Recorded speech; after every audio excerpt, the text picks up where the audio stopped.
Alright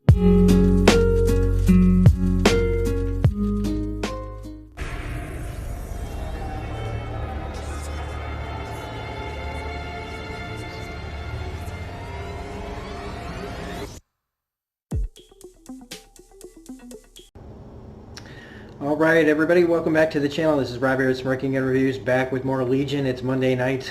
We're on Season 3, Episode 2, Chapter 21. So full spoilers if you have not seen this episode. It just came out, so we're dropping it right away, but it's probably going to take a while to upload now. And yeah, this time, notes, because it's, trying to keep up with this show and review it at the same time is like mind-boggling. I had to rewind it a few times, and I still managed to catch up to it because of commercials, but phew. But just another amazing trip of an episode. I mean, I wrote it later on, but it's like, man, where did they come up with this shit? Because, I mean, I have a great imagination, but man, like, this is like an LSD trip. And so unless you know, like, I don't know, but it has this like incredibly like quiet, sweet opening with the Charlie Brown song, singing about the girl that Charlie Brown always had a crush on. Is it the new girl, or the girl with the red hair or the curls? I can't remember. It's just this really sweet song, and it's like singing about kind of like David and Sid's, like David's vision of it, you know. And how he wants things, and just, oh, he feels like he's Charlie Brown, and, you know, and then, but it's, you know, the way that she sees it, you know, is not the same. But it's such a well done shot, and then how it turns into the toy plane with the logo of Legion on it, just every single shot, again, in this is something to look at. You are never bored watching this show. Even if you just were stoned off your ass with the volume down, you could enjoy this show if you just stared at the TV. But we get more lessons in time travel, and this time we're talking about consequences. We get the narrator telling us of all the things that before you time travel, all the things that you need to consider. Having a plan, realizing that you could run into people that you know or affect circumstances, you know. It's just the same rigmarole. It just sounds really fancy out of an person of Asian descent. I never know how to say things anymore. You know, you're like, I just want to say Chinese, and I go, that's not culturally sensitive, because you don't even know what that was. I think it's Chinese because that's what she said to Lenny, right? That it was Chinese. So I guess I was right, but I feel, whatever. Moving on. It took a minute for me to notice the eggs in the nest. I didn't, like, she's in the room, and she's sitting there with the headphones on, and I'm not noticing the eggs until Lenny came in. And man, do they just continue to make Aubrey Plaza look and sound so creepy. You know, we're so used to hearing that April Ludgate voice, and it's just been her kind of shtick, that voice, but she's got a lot of range as far as an actress goes, and sometimes I'm like, I don't even know if have we really heard her? No, yeah, we've heard her real voice, but it still always sounds like a little bit like April. But they are really going all over the place with her, and I hope they give her more to do than just, it sounds like she's really kind of dying to be a part of whatever, or maybe escape.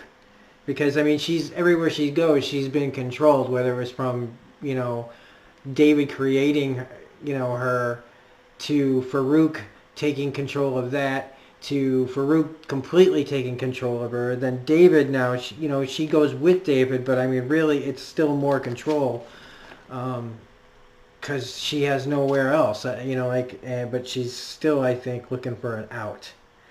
And Lenny lays down the law to switch, but it's kind of like her just trying to assert her position, kind of like jealousy over her.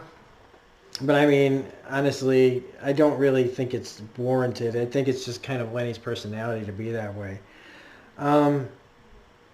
I love how quickly, you know, David's always talking about, you know, he's battling the voices, he's hearing the good, he's hearing the bad, and he keeps wanting to make things right, but in an instant, he'll just take, you over. Like with Lenny, how he tells her that's all, and she's kind of standing there, and he's just like, okay, go, you're really hungry, go away.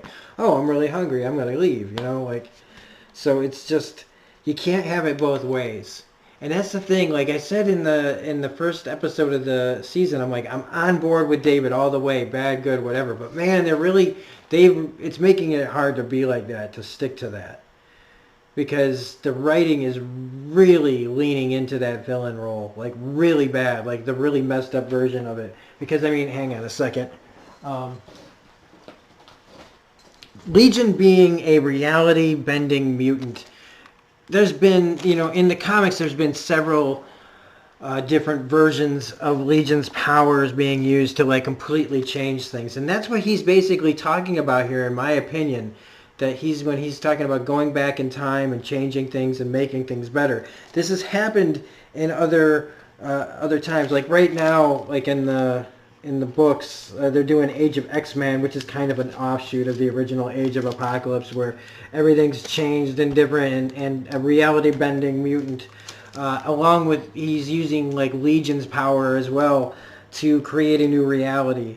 In the 90s, there was another series. I was trying to find them. I had them somewhere, where it's Legion killed, he went back and Xavier died because of Legion. And yeah, I could spend forever looking for these things. But anyway, you get my drift. So what he's doing is he's trying to basically I think, to go back in time and possibly create one of these kind of utopia situations like in Age of X-Men. God help us if Age of X-Men is not good. Age of Apocalypse was good. But yeah, so he's trying to create this utopia, but just in a global scale. And it kind of does reflect what's going on in the books right now. It was just this all peace and love utopia, but with this really hardcore control behind it. So even if he does go back and change things, it's still just his way. It's still just reality, and you've removed free will. That's the whole thing, is like if David really understood that, he's been controlled and used as a puppet, and now he's the puppeteer. And it has made it hard now to just go, yeah, I'm on board with everything, when the writing has driven it this far in the other direction. So I guess as far as the story goes, he needs to be stopped at this point. But what I'm also hoping for is that somehow, especially after this scene with him and Sid, where she's laying into him and he's trying to just still be like, hey, I'm really sorry, but it just sounds so weak. It doesn't sound like he believes it. So she's not going to believe it. And I don't feel like he was sincere. I think he wanted to sound sincere, but he really doesn't. But I really hate seeing them like this. This really sucks. But I guess in the end I feel like it was inevitable that they were going to go this way, because that's how most like Legion books are, is that at some point he's either got to be stopped or they need to find some radical way to change the way things are going to be with him. He's had many different books over the years, and each time they've done interesting things with it. Here, I don't know if there's any way out of this except, containment or death. Unless they do kind of like a Buddha on the mountaintop where we see him like zenned out somewhere. That's also a possibility for the end of this, because I really want to see him get out of this alive.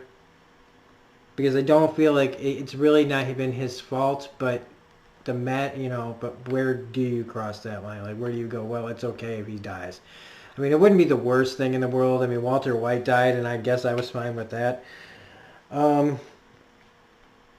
But after his conversation with Sid, though, you can see immediately how it turns, like he's flipped that switch. His little peaceful commune has really turned into the Manson family now, where he's spreading that anger and rage and putting it into his people. Now, I didn't really cover the guy in the plane that they drop out, Hamish Linklater as Clark is really good in this show. And in this, I was like, he straight up murdered the guy that was singing Mac Daddy Make a Jump, Jump, the Daddy Make a. What was that? What band was that? Oh my God, I can't believe I don't remember them. The two little kids with the fucking jumping around all the time. Man, it's going to come to me in like my sleep. So somebody tell me in the comment section, because for right now I'm drawing a damn blank. Because it's not Kid and Play.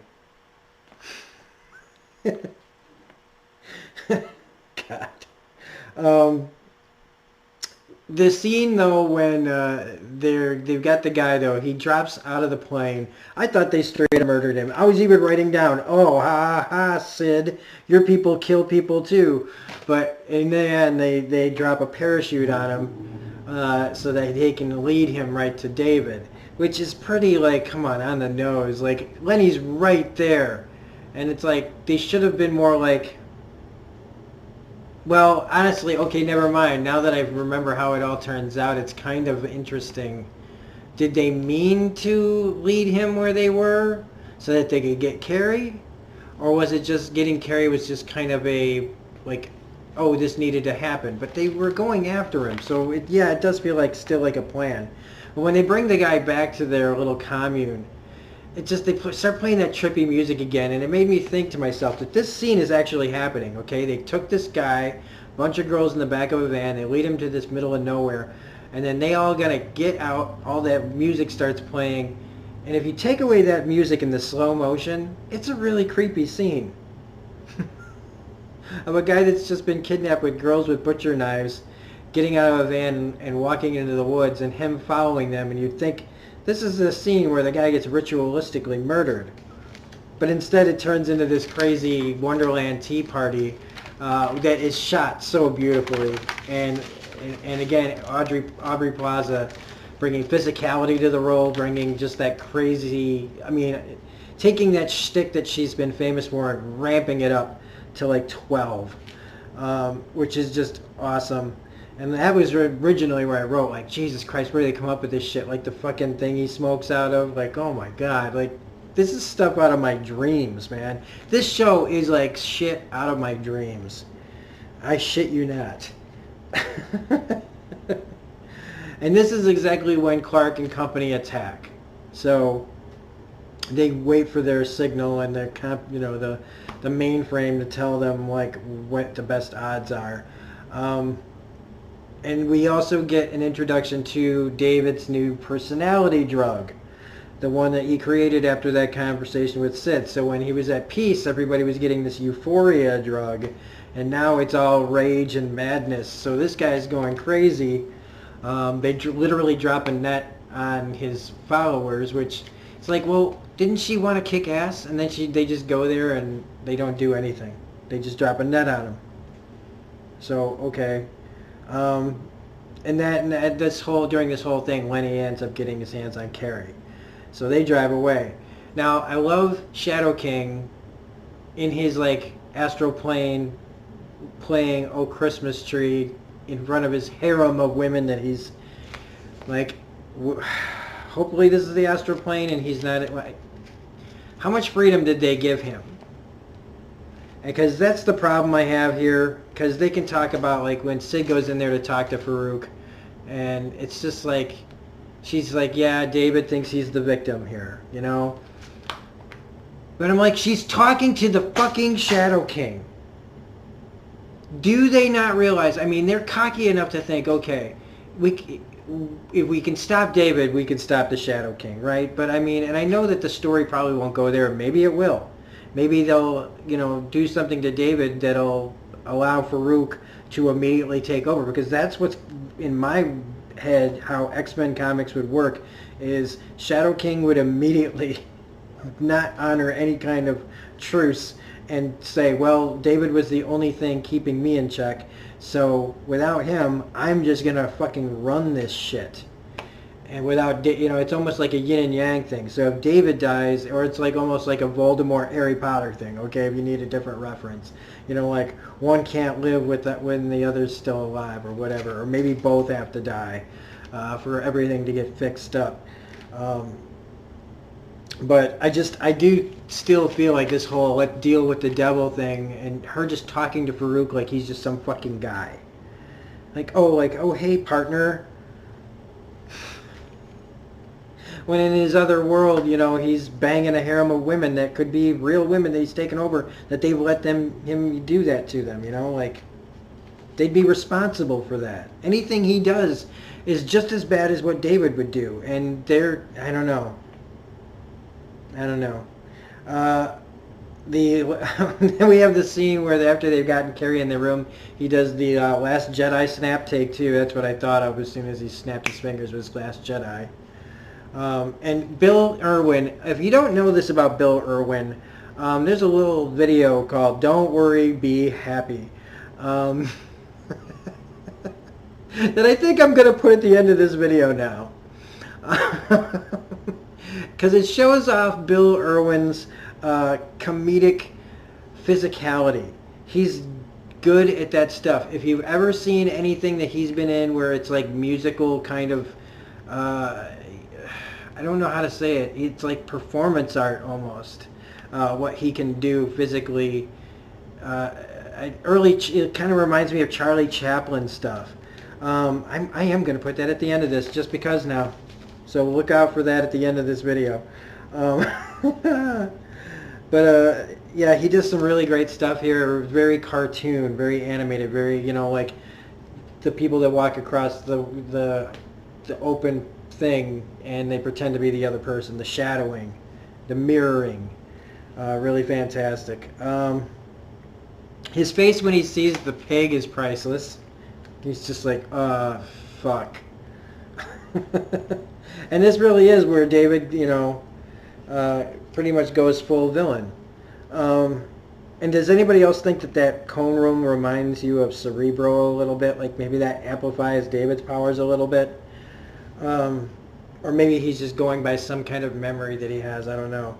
But, he's not killing Carrie. He's taking away his free will, which is almost, like, in some ways it's worse. But I do love the images of him taking over, where it's in his head, it's her and Carrie and Carrie, and then all of a sudden there's the struggle to hold on, who's in control, and let me lead until Carrie, girl Carrie turns into David and says, I'm gonna lead. It's a really cool metaphor of being taken over, mentally by somebody, and that's just another fucking amazing shot in here. And then we get the whole thing of where are we going? Where is David going to have the time traveler take us once you figure out the tools? And he just says, save the world, which, again, pretty much solidifies that he's trying to create some, utopia or a situation where everything that happened earlier in the series never happens. So I don't know if we're going to be getting like an Avengers Endgame time heist situation going on. But either way, it'll be interesting to watch. It'll definitely be awesome to look at. And so, again, just another really solid episode next week. Oh my God. Okay, so we get to see Charles Xavier. That actor it's pissing me off. I don't know why. I don't know who that is. Please, somebody in the comment section. He reminds me of the guy who played Ozymandias in The Watchmen. But I don't think that's who it is. I think there's a younger guy. I think he was in a BBC like Agatha Christie thing maybe. I don't know. I'm thinking of somebody that he reminds me of. But David's mother is played by the actress from Mr. Robot, who was the German fellow. Oh God, I can't remember. It's been so long since I watched Mr. Robot. I'm forgetting names from that show now. She is a crazy lady on Mr. Robot, so I can't wait to see what they get to do next week. It is officially, right, the introduction of Charles Xavier. That's going to be a whole new thing. But I don't know how they're going to handle this. This is going to be really, really cool. So anyway, that's this episode. It was really, really great. Remember to stick around afterwards if you want to know what Bill Irwin's physicalities I'm talking about. It also has Robin Williams in it as well. So anyway, if you like this review, please hit the like button. Remember, if you like the content, why don't you become a subscriber? It's fast, easy to do. You just hit a button. It's free. And it would help me out greatly. Oh, God, I can't even talk. And I've got to go to see Spider-Man here in a couple, God, I got to leave in like an hour. So I better start, waking up and start talking normally. So anyway, hit the like button, comment, share, subscribe, blah, blah, blah. Otherwise, this is Robert Smirking Gun Review saying have a great night. And thank you for watching this video if you chose to watch it all this far. Bye.